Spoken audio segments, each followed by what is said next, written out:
నిన్న రాత్రి సుమారుగా 7:30 గంటల సమయంలో నక్కపల్లి హెట్రో కంపెనీ పరిధిలోని ఒక గ్యాస్ లీక్ అవ్వటం అనేది జరిగింది. గ్యాస్ లీక్ అయిన కారణంగా సుమారుగా ఒక 12 మంది అస్వస్థతకి గురవడం సంగతి మీ అందరికీ కూడా తెలుసు. అయితే అందులోని ఏదైతే ఇప్పుడు ఒకసారి కొంచెం ముగ్గురికి కొంచెం కండిషన్ అంటే అక్కడ లోకల్లోని మా హాస్పిటల్స్లోని కొంచెం ఆక్సిజన్ కొరతున్న కారణంగా ఇమీడియట్గా వాళ్ళకి మెరుగైన వైద్యం గురించి అని చెప్పి ఒక ముగ్గురిని ఇక్కడ K Veerababu, G Gauri Naidu, G Subrahmanyam ఈ ముగ్గురిని కూడా ఇక్కడ కేర్ హాస్పిటల్కి నిన్న నైటే ఇక్కడికి షిఫ్ట్ చేయడం జరిగింది. ఇప్పుడే ఒకసారి లోపలికి వెళ్ళి వాళ్ళ ముగ్గురిని కూడా పరామర్శించి అక్కడున్న పల్మనాలజిస్ట్ అదేవిధంగా అక్కడున్న డాక్టర్స్ అందరితో కూడా మాట్లాడడం జరిగింది. యాజ్ ఆఫ్ నౌ వాళ్ళ కండిషన్ అయితే స్టేబుల్గా ఉంది. అయినప్పటికీ కూడా కెమికల్ని వాళ్ళు అది బ్రీత్ అయింది కాబట్టి వాళ్ళు శ్వాసకోశ సంబంధమైన వ్యాధులు రాకుండా ఒక 48 అవర్స్ వాళ్ళని అబ్జర్వేషన్లో ఉంచి ఫర్దర్గా ఎటువంటి ఇబ్బంది లేకుండా వాళ్ళని చూసుకోవాల్సిన బాధ్యత కూడా తీసుకోమని చెప్పాము. అక్కడ వాళ్ళని అడిగిన తర్వాత వాళ్ళ లోపల ఉన్న వాళ్ళ పేషెంట్స్ని కూడా అడగడం జరిగింది. ఏం జరిగిందని అడిగిన తర్వాత వాళ్ళు ఏదైతే క్యాంటీన్కి వెళ్తున్నారో క్యాంటీన్కి వెళ్ళేటప్పుడు ఈ వేపర్స్ అనేవి రావటం, వేపర్స్ ఎక్కడ లీక్ అయిందని చెప్పి గమనించడం, ఇమీడియట్గా అక్కడ వెంటనే రెస్పాండ్ అయ్యి ఈ సోడియం హైపోక్లోరైడ్ అక్కడ లీక్ అవ్వటం వల్ల ఇలా జరిగిందని చెప్పేసి ప్రైమరీ ఇన్వెస్టిగేషన్లో ఒక హెట్రో కంపెనీ వాళ్ళు కానీ అదేవిధంగా అక్కడ లోపల ఉన్న పేషెంట్స్ కానీ చెప్పడం జరిగింది. దీని మీద ఇంకొంచెం కూలంకషంగా కూడా దర్యాప్తు చేయడానికి కూడా మేము రెడీగా ఉన్నాము. దానికి కంపెనీ వాళ్ళ దగ్గర నుంచి కూడా మేము సహాయ సహకారాలు కోరుకుంటున్నాం. ఎందుకు క్లియర్గా చెప్తున్నామంటే ఈ మధ్యకాలంలోని ఎక్కడో ఒక్కడ ఈ ఫార్మా కంపెనీస్లో వారానికి ఒక ఇన్సిడెంట్ అనేది ఎక్కడో ఒకటి జరగటం అనేది మనం చూస్తున్నాం. మ్యాక్సిమం యాక్చువల్గా కలెక్టర్ గారు నేను కలిపి రీసెంట్గానే ఒక మీటింగ్ కూడా కండక్ట్ చేసి వాళ్ళకి ఈ సేఫ్టీ పర్పస్లో కానీ పొల్యూషన్ పర్పస్లో కానీ సెక్యూరిటీ పర్పస్లో కూడా వాళ్ళందరికీ కూడా ఒకసారి మాట్లాడదాం అనుకునే లోపు ఎలక్షన్ కోడ్ రావడం జరిగింది. యాక్చువల్గా 4th మీటింగ్ పెట్టుకున్నాం మేము. ఎలక్షన్ కోడ్ వల్ల మేము అది వాయిదా వేసుకున్నాము. మంత్ ఎండ్కి కూడా అది మళ్ళీ మీటింగ్ పెట్టుకుంటాం కంపల్సరీగా రాబోయే. అంటే ఇప్పుడు ఫార్మా కంపెనీస్ అనేసరికి ఇటువంటి చిన్న ఇన్సిడెంట్లు జరగడం వల్ల ఫర్దర్గా వచ్చే ఫార్మా కంపెనీస్ విషయంలోనే కూడా ప్రజలకు ఒక భయాందోళనలు కలిగే పరిస్థితి కూడా ఉన్నాయి. అటువంటివి ఏమీ లేకుండా సేఫ్టీ మెజర్స్ అన్నీ కూడా తీసుకొని ఈరోజు ఫార్మా కంపెనీస్ నడిపే పరిస్థితి కూడా ఈరోజు ఈ గవర్నమెంట్ తీసుకుంటుంది.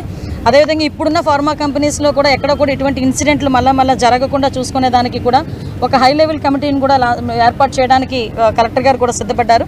ఆ హై లెవెల్ కమిటీ కూడా ఏర్పాటు చేసి ఎక్కడ కూడా ఎటువంటి ఇబ్బంది లేకుండా చూసుకునే బాధ్యత తీసుకుంటాం. ముఖ్యంగా యాక్సిడెంట్ అన్న తర్వాత క్యాజువాలిటీస్ లేకుండా చూసుకోవాల్సిన బాధ్యత కూడా కంపెనీస్కి ఉంది. నేను చెప్పేది ఏంటంటే కంపెనీస్ పరంగా కూడా ఎవరైనా ఇప్పుడు జరిగేది ఎవరు ఇంటెన్షనల్గా చేయడానికి ఎవరు ముందుకు రారు, కానీ జరిగిన తర్వాత దాన్ని ఫేస్ చేసి అసలు ఏం జరిగింది అని అక్కడ నుంచి మాట్లాడడం కానీ ఉన్న బాధితుల్ని ఇమీడియట్గా అక్కడ నుంచి షిఫ్ట్ చేసి హాస్పిటల్స్కి పంపించడం, క్యాజువాలిటీస్ ఏమీ లేకుండా చూసుకోవాల్సిన బాధ్యత కూడా కంపెనీస్ మీద ఉంది. కాబట్టి కంపెనీ యాజమాన్యాలు కూడా ఈ రకంగా ఈ విషయంలో కొంచెం వాళ్ళు ఫర్దర్గా ముందుకు ఉండని మాత్రం నేను కోరుకుంటున్నాను. మేడం, గ్యాస్ లీకేజ్ జరిగినటువంటి మీరు అన్నది 7 నిమిషాలకి ఏదైతే ఉందో కొంతసేపు వరకు కూడా ఈ విషయాన్ని బయటకు పోకుండా ఉంచేందుకు కంపెనీ కొన్ని ప్రయత్నం చేసింది. దానివల్ల కార్మికులు ఇబ్బంది పడ్డారని చెప్పి ఒక మాట బయటకు కనబడుతుంది. యాక్చువల్గా అదంతా కూడా ఎంక్వైరీలో తేలుతుందండి. ఎందుకంటే ఆల్రెడీ ఎంక్వైరీ చేయడానికి మేము కూడా సిద్ధపడ్డాము. దానికి కూడా కంపెనీ వాళ్ళు కూడా సహకరిస్తున్నారు. డెఫినెట్గా అటువంటి పరిస్థితి ఏదైనా వచ్చిందనుకుంటే నేను ఇందాక ఒక మాట చెప్పాను మీకు. అదే ఇప్పుడు కంపెనీలోని యాక్సిడెంట్ జరుగుతుంది, ఏదో ఒక యాక్సిడెంట్ జరుగుతుంది. యాక్సిడెంట్ జరిగిన తర్వాత దాన్ని మనం ఎలాగ హైడ్ చేయాలనుకునే దానికన్నా ఇమీడియట్గా అక్కడున్న వాళ్ళని క్షతగాత్రులను ఎలా బయటికి తీసుకురావాలనే దాని మీద దృష్టి పెడితే ఇటువంటి ప్రాబ్లమ్స్ ఉండవు. నేను కంపెనీ వాళ్ళకు కూడా అదే చెప్తున్నా. అన్ని కంపెనీస్కి, ఒక కంపెనీ కాదు, ఫర్దర్గా అన్ని కంపెనీస్కి కూడా ఏదైనా యాక్సిడెంట్ జరిగింది స్టాండ్ అయ్యి నుంచొని ఇమీడియట్గా ఇన్ఫర్మేషన్ ఇస్తే ఫర్దర్గా గవర్నమెంట్ కూడా ఇన్వాల్వ్ అయ్యి వాళ్ళకి క్షతగాత్రులను ఎక్కడికి పంపించాలి, ఏం చేయాలనే దాని మీద కూడా మేము దృష్టిలో పెడతాం. అటువంటి జరగకుండా చూసుకునే బాధ్యత తీసుకుంటాం. అటువంటిది ఏదైనా ఉందంటే కనుక నేను ఎంక్వైరీ చేసుకుంటాను.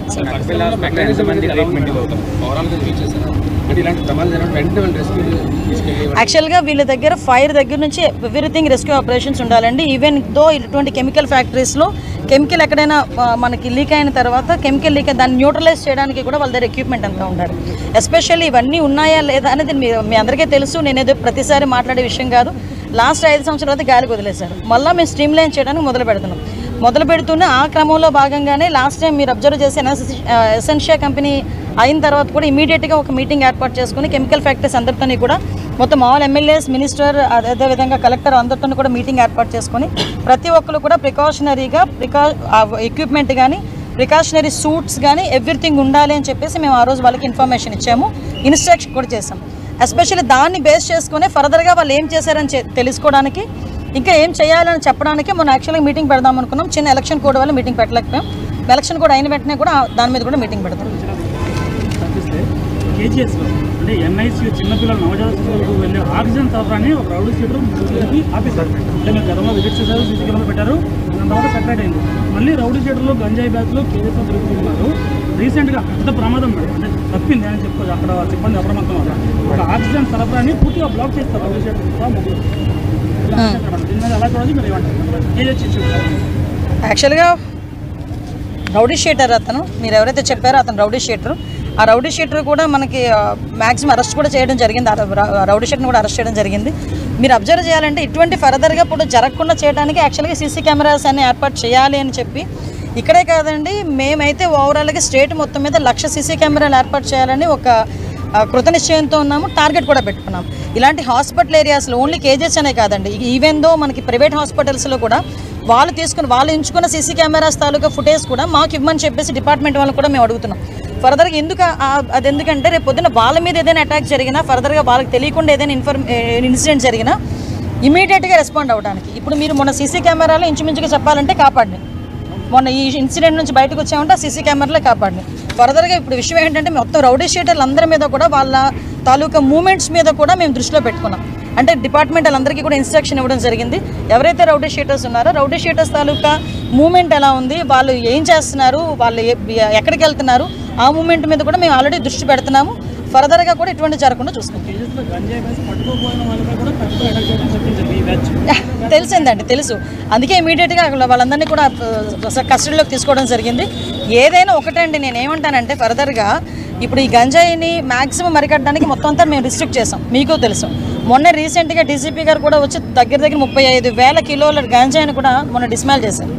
ఇదే కాదండి, ఇంకా ఎక్కడ కూడా డ్రోన్స్ని ఏర్పాటు చేసుకొని ఈ డ్రోన్స్ ద్వారా కూడా కల్టివేషనే లేకుండా చేస్తున్నాం. అంటే మూలాల నుంచి మేము పైకి తీసుకొచ్చే ప్రయత్నం చేస్తున్నాం. కాబట్టి ఆ డ్రోన్స్ని ఉపయోగిస్తున్నాము, సీసీ కెమెరాలు ఉపయోగిస్తున్నాము. ముఖ్యంగా ఈ లా అండ్ ఆర్డర్ విషయంలోనే కానీ, రేపొద్దున్న క్రిమినల్స్ని పట్టుకునే విషయంలోనే కానీ, ఇన్వెస్టిగేషన్ విషయంలోనే కానీ విజిబుల్ పోలీసింగ్ అయినా ఇన్విజిబుల్ పోలీసింగ్ మీద ఎక్కువ ఆధారపడేటట్టుగా మేము చేస్తున్నాం. ఎందుకంటే పోలీసులు ఎంతవరకు పని చేయగలరు అంతవరకు పనిచేసినా మిగతాదంతా కూడా సీసీ కెమెరాలు, డ్రోన్స్ సర్వేలెన్సెస్లో కనుక ఉంటే ఫర్దర్గా కూడా ఎటువంటి ఇబ్బంది రాదనే ఉద్దేశంతోనే మేము పనిచేస్తున్నాం. లేదండి, అంటే ఇప్పుడు యాక్చువల్గా మీరు నాకు ఇన్సిడెంట్ తెలిసిన తర్వాత ఒకసారి వెళ్దాం అనుకున్నా. ఈ ఎలక్షన్స్ కోడ్ ఇవన్నీ ఉండటం వల్ల కొంత మేరకు నేను కూడా బ్యాక్ స్టెప్ వేయాల్సి వచ్చింది. ఇది అయిపోయిన తర్వాత డెఫినెట్గా నేను కేజీహెచ్ వాళ్ళతో, కలెక్టర్ గారితో కూడా కూర్చొని ఎంతవరకు సీసీ కెమెరాలు పనిచేస్తున్నాయి ఇవన్నీ కూడా నేను దగ్గరుండి పర్యవేక్షించుకుంటాను. సంబంధించి గత ప్రభుత్వంలో రాజీపేట గ్రామస్తులు లేదా చుట్టుపక్కల ఉన్నటువంటి గ్రామస్తులు అక్కడ ఉన్నటువంటి ప్రాబ్లం ఏదైతే ఉందో, అంటే వ్యర్థ పదార్థాలని సముద్రంలో తెలియజేసేటువంటి వాతావరణం అప్పుడు ఏదో సద్దుమడుగు చేశారు. సో మీ గవర్నమెంట్ వచ్చిందంటే కూటమి ప్రభుత్వం వచ్చింది. సో ఈ పొల్యూషన్కి సంబంధించిన దాని మీద ఎలాంటి చర్యలు తీసుకోబోతుంది? యాక్చువల్గా పొల్యూషన్ కంట్రోల్ బోర్డుకి సంబంధించి కూడా మేము లాస్ట్ టైం మాట్లాడినప్పుడు ఏదైతే పైప్ లైన్ ఎంతవరకు వెళ్ళింది సముద్రంలోకి, అంటే సముద్రం లోపల వరకు వెళ్ళిపోతే ప్రాబ్లం ఉండదు. ఈ సముద్రం బయట వరకు వెళ్ళి మనం అక్కడ ఆగిపోతే కనుక అక్కడ ఉన్న మత్స్య సంపదకి కానీ చుట్టుపక్కల వాటర్ రిసోర్సెస్ కానీ కొంచెం కంటామినేట్ అయ్యే పరిస్థితి ఉంది. సో డెఫినెట్గా మేము ఆల్రెడీ ఈ విషయాలన్నిటి మీద కూడా కంపెనీ వాళ్ళు ప్రతి ఒక్కరికి కూడా సేఫ్టీ మెజర్స్, ప్రికాషన్స్ తీసుకోవాలని చెప్పి ప్రతి ఒక్కరికి కూడా కలెక్టర్ గారి దగ్గర నుంచి నోటీసులు వెళ్ళింది. వాళ్ళు యాజ్ పర్ దట్ పని చేయాలి. ఒకవేళ పని చేయలేదు అన్న పక్షంలో మా దగ్గరికి ఎటువంటి ఆధారాలు వచ్చినా కూడా మేము యాక్షన్ తీసుకోవడానికి రెడీగా ఉన్నాం. నేను ఒకసారి మాట్లాడుతున్నాను. ఇప్పుడు స్కూల్ జోన్లో ఎక్కువ మంది పిల్లలు గంజా తాగి చాలా మంది పిల్లల్ని ఇబ్బంది పెడుతున్నారు. రెండవది ఏంటంటే పోలీస్ పర్యవేక్షణ అక్కడ తక్కువగా ఉందమ్మా స్కూల్ జోన్లో. మరి ముఖ్యంగా ఎక్కువ పిల్లలు చదువుకున్న ఏరియా జ్ఞానాపురంలో 15,000 మంది పిల్లలు రోజు చదువుకున్న ఏరియా. ఆ ఏరియాలో సాయంత్రం స్కూల్ విడిచినప్పుడు, స్కూల్ మొదలుపెట్టినప్పుడు పిల్లలు విచ్చలవిడిగా తిరిగి వాళ్ళ ఇష్టం వచ్చినట్టు ప్రవర్తించడం, పిల్లలు ఇబ్బంది పెట్టడం, తప్పుగా మాట్లాడటం, ఆ విధంగా చేయడం జరుగుతుంది. దానికి కొంచెం మీరు ఏమైనా తప్పకుండా మీరు యాజ్ ఎ సిటిజన్గా మీరు ఇచ్చిన సలహాను నేను తీసుకుంటాను. మీ సూచన నేను క్లియర్గా పాటిస్తాను. సిపి గారు కూడా ఇన్స్ట్రక్షన్ ఇస్తాను. సపరేట్ పెట్రోలింగ్ కూడా అక్కడ ఏర్పాటు చేయమని చెప్తానండి. స్కూల్ వెళ్ళే టైంలో కానీ అయిపోయిన తర్వాత కూడా మీరు అన్నట్టు జ్ఞానాపురం అటువైపు ఏరియాలో కొంచెం ఆ ఏరియా కూడా కొంచెం ఇబ్బందికరమైన ఏరియానే. డెఫినెట్గా అక్కడ ఆడపిల్లలకి కానీ అక్కడ పిల్లలకి కానీ ఎటువంటి ఇబ్బంది లేకుండా చూసుకుంటాం. ముఖ్యంగా స్కూల్లోని గంజా ఆ విషయం ఒక్కొక్కసారి చెప్పాలంటేనే కూడా చాలా బాధ అనిపించే పరిస్థితి. మేము చాలా సందర్భాల్లో చెప్పాం స్కూల్స్ వరకు వెళ్ళిపోయింది గాంజా అన్నదని. ఆ గాంజాని ఎలాగ రిస్ట్రిక్ట్ చేయాలి, గాంజాని ఎలా అరికట్టాలనే దాని మీద మేము స్పెషల్గా టాస్క్ ఫోర్స్ అనేది కూడా ఏర్పాటు చేసామండి. మీకు కూడా తెలుసు, ఈగల్ అని ఒక టాస్క్ ఫోర్స్ని కూడా ఏర్పాటు చేసుకున్నాము. సపరేట్గా దానికంటూ సపరేట్గా ఒక ఫైనాన్షియల్ వాటికి కూడా సపరేట్గా పెట్టుకొని వాటి ద్వారా మూలాలతో పాటు పీడీ యాక్ట్ కూడా పెట్టామండి. ఈరోజు గాంజా ఎవరైనా తీసుకున్నట్టుగా కానీ సరఫరా చేసినట్టుగా కానీ మా దృష్టికి వస్తే వాళ్ళని ఈజీగా వదిలిపెట్టే పరిస్థితి కాదు, ఏదో కేసు కట్టేసి జైలుకి పంపించి బెయిల్ మీద వచ్చే పరిస్థితి కాదు. వన్స్ గాంజా కేసులో కనుక పట్టుబడితే పీడీ యాక్ట్ పెడుతున్నాం. అది ఎవరైనా ఓకే. మీకు ఇంకో విషయం, నేషనల్ క్రైమ్ రిపోర్ట్స్, నేషనల్ ఈ నార్కోటిక్ సెల్ ప్రకారం కూడా మనం చూసుకుంటే ఫర్దర్గా పాస్పోర్ట్లు కూడా సీజ్ అయిపోయే పరిస్థితి ఉందండి. వాళ్ళకి తెలియట్లేదు. ఇప్పుడు చాలామంది గాంజా సరఫరా ఏదో డబ్బుల గురించి చేస్తున్నారు, కానీ గాంజా సరఫరా చేస్తే వాళ్ళ తాలూకా పాస్పోర్ట్లు కూడా సీజ్ అయిపోతాయి దొరికితే అన్న సంగతి కూడా చాలామంది తెలియక విద్యార్థులు వాళ్ళ భవిష్యత్తు పాడు చేసుకుంటున్నారు. కాబట్టి వీటన్నిటి మీద కూడా పబ్లిక్గా మీరు కూడా సిటిజన్స్గా మేము అందరం కలిపి ఒక అవేర్నెస్ క్యాంప్స్ కూడా క్రియేట్ చేద్దాము. డెఫినెట్గా కూడా మంచి రిజల్ట్ వస్తుంది. Thank you. సెంట్రల్ జైలుకి సందర్శించారు. ఇక్కడ చాలా మంది గిరిజన యువత గంజాయి ఒక ఎస్టీ కమిషన్ వాళ్ళందరూ డీటెయిల్స్ తీసుకున్నారు.